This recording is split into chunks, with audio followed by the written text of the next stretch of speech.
जो fatherless child मानू आप प्रथम ही गोटे जिले में देवी कंपनी मान कही बाहर पर्यंत से दायित्व कर ସେଇଟା ଲୋକ ବହୁତ ସମସ୍ୟାରେ ଅଛନ୍ତି ଏବଂ ଯେଉଁମାନେ ଅନାଥ ଛୁଆମାନେ ସେମାନେ ତ ତାଠାରୁ ଅଧିକ ସମସ୍ୟାରେ ଅଛନ୍ତି। ଆମର ସେଠି ବେଲପାହାଡ଼ରେ ଠକ୍କର ବାବା ଗୋଟେ ଆଶ୍ରମ ଅଛି ଯେଉଁଠି ବାପା ମା ହରେଇଥିବା ଛୁଆମାନେ ସବୁ ପାଠ ପଢ଼ନ୍ତି। କାଲି ସେଠି ରହିକରି ପାଠ ପଢ଼ୁଥିବା ଗୋଟେ ଅନାଥ ଝିଅର କାଲି ମୁଁ ଆପଏଣ୍ଟମେଣ୍ଟ ଅର୍ଡ଼ର ବି ଇସ୍ୟୁ କରୁଛି ଗୋଟେ କମ୍ପାନୀରେ ସେ କାମ କରିବ ଏବଂ ସାମଗ୍ରିକ ଭାବରେ ମହାନ୍ତି କୋଇଲା କମ୍ପାନୀର ସହାୟତାରେ ଝାରସୁଗୁଡ଼ାରେ ଗୋଟେ ନିଆରା ଏବଂ ଆଦର୍ଶ ଯୋଜନା ଆମେ ଆରମ୍ଭ କରିଛୁ। ପ୍ରକୃତରେ ଯେଉଁମାନେ ପିଲାବେଳୁ ବାପାକୁ ହରାଉଛନ୍ତି, ମା ତାକୁ ପାଳିବା, ପାଠ ପଢ଼ାଇବା, ବଡ଼ କରିବା ଏବଂ ବାହା କରିବା ମା ପାଇଁ ଦୁର୍ବିସହ ବ୍ୟାପାର ହୋଇଯାଉଛି। ତେଣୁ ଜିଲ୍ଲାପାଳଙ୍କ ନେତୃତ୍ୱରେ ଗୋଟେ ଟ୍ରଷ୍ଟ କରିଛୁ ଆମେ ମହାନ୍ତି କୋଇଲା କମ୍ପାନୀ। ସେ ଟ୍ରଷ୍ଟରେ ଯେଉଁମାନେ ସବୁ ପଞ୍ଜୀକୃତ ହେବେ ଏଭଳିଆ ବାପ ନଥିବା ଶିଶୁ କନ୍ୟାମାନେ ତାଙ୍କର ଦାୟିତ୍ୱ ଟ୍ରଷ୍ଟ ନେବେ। ପ୍ରି ଏଜୁକେସନ୍ ଯେଉଁ ଛୁଆମାନେ ଛୋଟ ଛୋଟ ଛୁଆମାନେ ତାଙ୍କୁ ମାସକୁ 1000 ଟଙ୍କା ଲେଖା ଆମେ ଅନୁଦାନ ଦେବୁ। ସେଥିରେ ସେମାନେ ପ୍ରି ଏଜୁକେସନ୍ କାମଟା ତୁଲେଇବେ।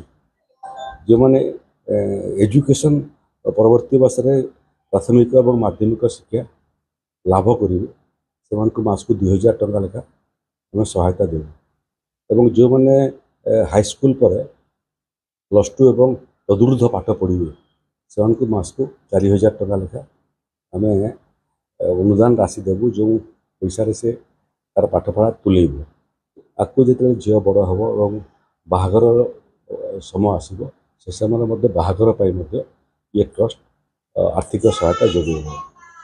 100ରୁ ଅଧିକ ଏଭଳିଆ ପିତା ଶୂନ୍ୟ ଶିଶୁ କନ୍ୟାମାନଙ୍କର ପଞ୍ଜୀକୃତ ହୋଇଯାଇଛି ଏବଂ ସହାୟତା ଦେବାଟା ଆରମ୍ଭ କରୁଛୁ ଏବଂ ପ୍ରତ୍ୟେକ ସପ୍ତାହରେ ଗୋଟେ ଯୋଡ଼େ କେସ୍ ଭଳିଆ ଆସୁଛି। ତେଣୁ ସାରା ଭାରତବର୍ଷରେ ଏଇଟା ଗୋଟେ ଅଭିନବ ଯୋଜନା, ଯେଉଁ ଯୋଜନାରେ ଅସହାୟ ଶିଶୁ କନ୍ୟାମାନେ ଯେଉଁମାନେ ଘରେ ଉପାର୍ଜନକ୍ଷମ ପିତାକୁ ହରାଇଛନ୍ତି ତା ପାଇଁ ଗୋଟେ ବଡ଼ ଆଶ୍ୱସ୍ତି ହେବ ଏବଂ ତାର ସାଙ୍ଗରେ ଆମେ ପ୍ରତ୍ୟେକ ଶିଶୁ କନ୍ୟା ପାଇଁ ଆର୍ଥିକ ସହାୟତା ସହିତ ଜଣେ ପାଳକ ମଧ୍ୟ ସମାଜରୁ ଖୋଜୁଛୁ ଯିଏ ତାର ଦୈନନ୍ଦିନ ସୁବିଧା ଅସୁବିଧା ମଧ୍ୟ ବୁଝିବ। ଆଶା କରୁଛୁ ଏଟାକୁ ଆଗକୁ ଅନ୍ୟ ଜିଲ୍ଲାରେ ମଧ୍ୟ କରିବା ପାଇଁ, ଯାହାଫଳରେ ଶିଶୁ କନ୍ୟାମାନେ ଏବଂ ମୂଳତଃ ତାଙ୍କର ମାତାମାନେ ଯେଉଁମାନେ ସ୍ୱାମୀକୁ ହୋଇଛନ୍ତି ସେମାନଙ୍କୁ ଆଉ ଛୁଆକୁ ପାଳିବାରେ, ପାଠ ପଢ଼ାଇବାରେ ଏବଂ ବାହା କରିବାର ଯେଉଁ ଚାପ, ସେ ଚାପରୁ ସେ ମୁକ୍ତ ହେବେ। ସୁନ୍ଦର କଥାଟା କହିଲେ, କିନ୍ତୁ ପୁଣି ଗୋଟେ ଘଟଣାଟେ ସାମ୍ନା ହେଇଛି। କନ୍ୟା ସନ୍ତାନ ନେପାଳର ଗୋଟେ ଝିଅ ପୁଣି କିଟ୍ରେ ସେ ଆତ୍ମହତ୍ୟା କରି आत्महत्या कले ଦେଖନ୍ତୁ ଏଭଳିଆ ଘଟଣା ସମାଜ ପାଇଁ ଆଦୌ ଶୁଭଙ୍କର ନୁହଁ। କାହିଁକି ଏଭଳି ଆତ୍ମହତ୍ୟା ଆଡ଼କୁ ମୁହୁଁଛନ୍ତି ଯୁବପିଢ଼ି, ସେଇଟା ବହୁତ ବଡ଼ ଚିନ୍ତାର ବିଷୟ। ତେଣୁ ଏ ବାବଦରେ ରାଜ୍ୟ ସରକାର ଅଧ୍ୟୟନ କରୁଛନ୍ତି ଏବଂ ସେଥିରେ ମୋର ମଧ୍ୟ ଭୂମିକା ହେବ ଜାଣିବା ପାଇଁ ଚେଷ୍ଟା କରୁଛି ଯେ ଛୁଆମାନଙ୍କର ଚାପ କ'ଣ, ଚାପର ବଶବର୍ତ୍ତୀ ହେଇକରି ଏକ ନିର୍ଦ୍ଦିଷ୍ଟ ସମୟରେ ଏଭଳିଆ ଅନୁଚିନ୍ତନ ଆସେ ଯେଉଁଥିରେ ଛୁଆ ପ୍ରେରିତ ହୋଇକରି ଆତ୍ମହତ୍ୟା କରେ। ତେଣୁ ଏଇଟା ଆଦୌ ଶୁଭଙ୍କର ନୁହଁ। ତାର କାରଣ ଖୋଜିକରି ବାହାର କରିବା କଥା ଏବଂ ସେ ସମୟରେ ମନ୍ କି ବାତ୍ କାହିଁକି ପ୍ରଧାନମନ୍ତ୍ରୀ କରୁଛନ୍ତି? ପରୀକ୍ଷା ଦେଲା ସମୟରେ ଯେଉଁ ଚାପ, ଆପଣ ବି ଚାପଗ୍ରସ୍ତ ହେଇଥିବେ, ମୁଁ ମଧ୍ୟ ପାଠ ପଢ଼ିଲା ବେଳେ ପରୀକ୍ଷା ଦେଲା ସମୟରେ ଚାପଗ୍ରସ୍ତ ହେଉଛୁ।